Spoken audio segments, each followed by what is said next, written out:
Olá pessoal, nesse tutorial você irá aprender a como criar uma avaliação pelo Google Classroom, tá?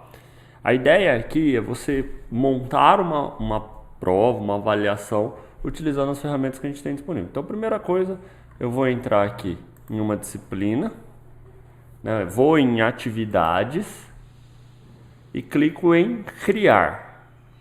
Aí eu vou criar atividades com teste. Então vou colocar aqui avaliação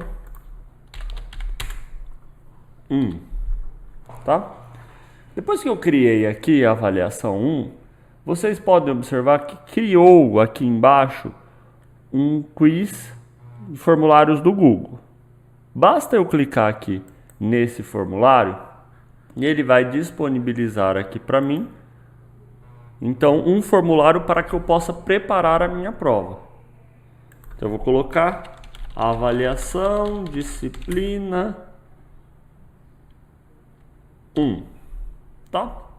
Então, aqui, basicamente, é o primeiro passo, né? Eu coloco aqui o nome, posso descrever, alunos, vocês têm 1 hora para realizar esta avaliação.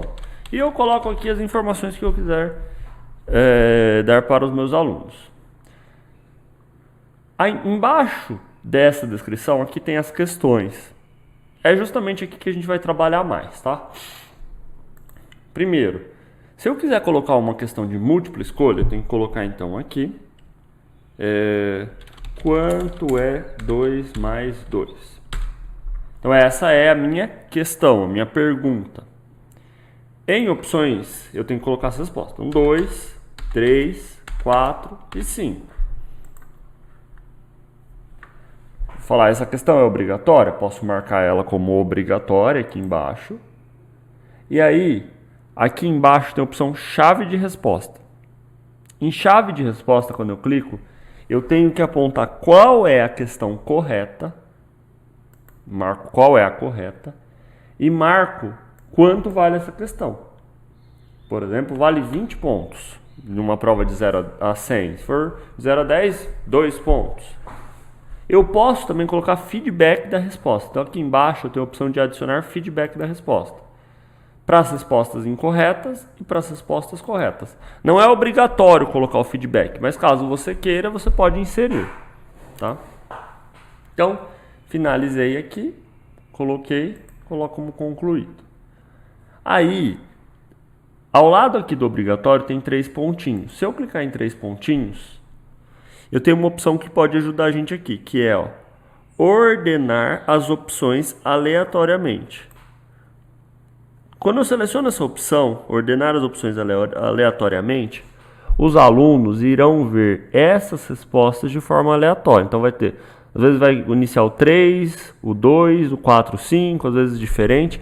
Vai ser aleatório para cada aluno que abrir, tá? Então vou criar mais uma pergunta aqui.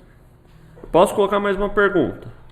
Quanto é 3 vezes 3?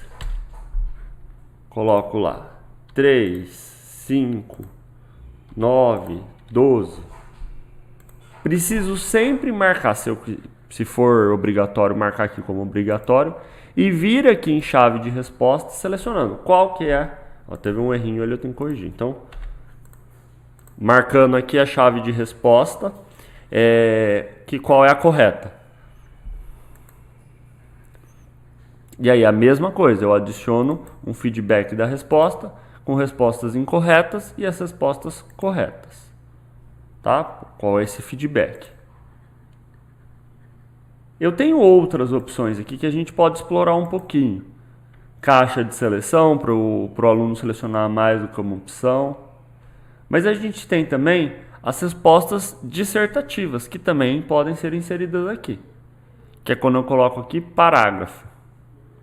Então eu coloco: faça um breve texto explicando o que é a soma. E aí o aluno vai ter o texto de resposta longa. Na chave de resposta não tem como eu colocar a resposta correta, mas eu posso colocar quanto que vale. Eu preciso colocar, na verdade, quanto que vale essa questão. Depois eu vou ter que entrar aqui e corrigir cada questão dissertativa, tá? Marco também como obrigatório. Aqui, por exemplo, eu esqueci de marcar para ordenar as opções aleatoriamente. Eu tenho que entrar uma por uma e clicar em ordenar a opção aleatoriamente. Tá? Então, montei aqui a minha prova. Tenho mais algumas opções? Sim. Então agora vamos explorar um pouco mais essa aba de configurações aqui. Vou aqui em configurações e é aqui que a gente vai mexer um pouco para deixar isso aqui certinho para fazer uma avaliação. Então a primeira coisa que a gente tem que habilitar aqui é coletar endereço de e-mail. Eu tenho que deixar habilitado coletar endereço de e-mail, mas eu não posso de forma alguma deixar habilitado recibo de resposta. Por quê? Porque recibo de resposta é o aluno, eles recebem uma cópia das respostas. E se eu estou aplicando uma avaliação ali de forma síncrona com os alunos falando, se eu deixo habilitado isso, eles podem ao final acabar rápido a prova e compartilhar. Ó, as respostas são essas. Ou eu fiz dessa forma. Então, eu tenho que deixar habilitado aqui coletar endereço de e-mail, mas eu não posso deixar habilitado recibo de resposta. Outra coisa que eu tenho que deixar habilitado, que não vem por padrão, é o seguinte, ó, limitar a uma resposta. Eu tenho que clicar aqui e deixar limitar a uma resposta, para o aluno poder responder apenas uma única vez. Responde uma vez e acabou. Tudo bem? Aqui a gente tem mais questões. Ó. Os participantes podem editar após o envio? Não posso deixar isso. O participante não pode editar após o envio e nem ver esses gráficos. Tudo bem? Então vai ficar dessa forma. Coletar endereço de e-mail, recibo de resposta não pode. Restringir, né, limitar a uma resposta e não pode editar. Outra coisa, em apresentação. Aqui em apresentação tem algumas coisas legais. Ó. Primeiro, embaralhar a ordem das perguntas. As perguntas elas podem ficar, então, embaralhadas. Você pode colocar para que as perguntas elas não fiquem todas na mesma sequência. Tá? Então, essa é uma maneira de colocar. Então, eu posso deixar habilitado embaralhar a ordem das perguntas. E aqui em teste tem outra coisa que é importantíssimo, que é aqui, ó, liberar nota. Eu não posso deixar aqui imediatamente após o envio. Porque se eu deixar aqui imediatamente após o envio, o aluno já consegue ver na hora o que ele acertou se for questões dissertativas e ele consegue ter acesso às suas respostas também. E aí ele pode também compartilhar. Então eu tenho que deixar aqui, ó, posteriormente, depois da revisão manual. Tudo bem? Então, liberar nota eu tenho que deixar posteriormente, depois da revisão manual. Tá? Então, basicamente é isso, né? A ideia aqui é não deixar liberar a nota imediatamente após o envio, tem que deixar em posteriormente depois da revisão manual. Em apresentação eu posso embaralhar a ordem das perguntas se eu achar interessante. E em geral deixar apenas, ó, coletar endereços de e-mail, mas sem habilitar recibo das respostas. Tudo bem? E aí eu posso salvar isso. Tá? Então essa é uma opção que a gente tem. O que mais que eu posso fazer aqui? Eu posso colocar algumas sessões. Tá? Então, criei isso aqui. Eu quero colocar algumas sessões para que os alunos vão trocando de página de acordo com as respostas. Então, eu respondi uma pergunta. A próxima página é outra pergunta. Então, para fazer isso, eu tenho que vir aqui numa pergunta e colocar assim, ó, adicionar sessão. Então, a primeira pergunta ficou na seção 1. A segunda pergunta, posso colocar aqui como seção 2. A segunda pergunta. E aqui eu coloco a seção 3. Então, eu separei as perguntas em seções. Para quê? Para que os alunos só vão conseguir ver as próximas perguntas. De uma maneira de evitar com que eles passem as respostas para os companheiros. Né? Uma forma de tentar impedir isso. Tá? Vou mostrar para vocês como que fica esse teste ao final na visão dos alunos. Vou clicar aqui em visualizar. Então, estão vendo, ó, eu tenho aqui a avaliação disciplina. Então, eu tenho a primeira pergunta numa sessão, a segunda pergunta em outra sessão e a terceira pergunta em outra sessão. Então vai responder. Então aí eu clico em enviar.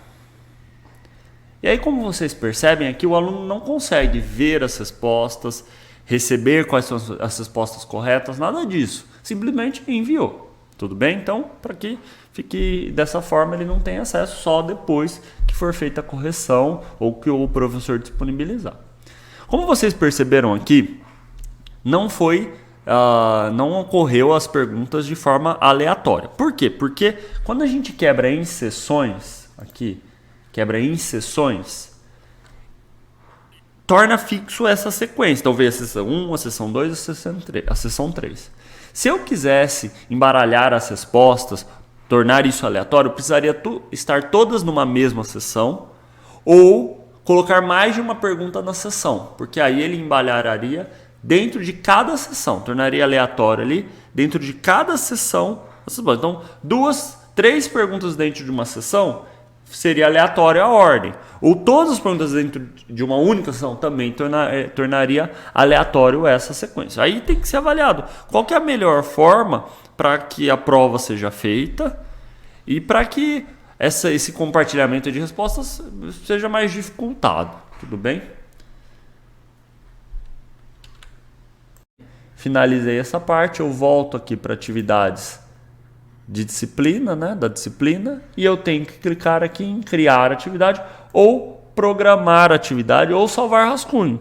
E eu vou habilitar isso na hora que eu achar importante. Eu posso programar e falar, na hora da minha prova vai ter isso aqui. Tá? Eu tenho que colocar aqui a questão de pontuação, a data de entrega, quais são os tópicos, e assim eu posso fazer. Tudo bem? Uma outra opção que a gente tem também, que vocês podem fazer, é fazer 2 provas diferentes. Se você quiser fazer 2 provas diferentes, uma opção que você tem aqui no para, ao invés de colocar para todos os alunos, eu seleciono apenas para alguns alunos. Então a prova A vai ter apenas os alunos de A a L e depois de L a M. Por exemplo, de M a Z. Por quê? É uma forma, só que aí eu tenho que ir clicando, eu vou selecionar quais são os alunos. É uma opção de fazer 2 provas diferentes. Então, para tal parte da sala vai ter essa prova, uma prova A, e para tal parte a prova B. Eu não posso esquecer que eu tenho que criar 2 provas aqui e habilitar de forma correta apenas para os alunos que eu quero. Então essa vai ser para o Fábio e para o João, e o outro vai ser para o José e para a Maria. Tudo bem? Então é uma maneira também de fazer provas diferentes. Aí ao final eu clico aqui em criar atividade, ou no caso aqui eu vou programar, porque a prova vai ser no dia 15 às 19h35, por exemplo. Programo e já está lá disponível. Tudo bem? Obrigado, pessoal.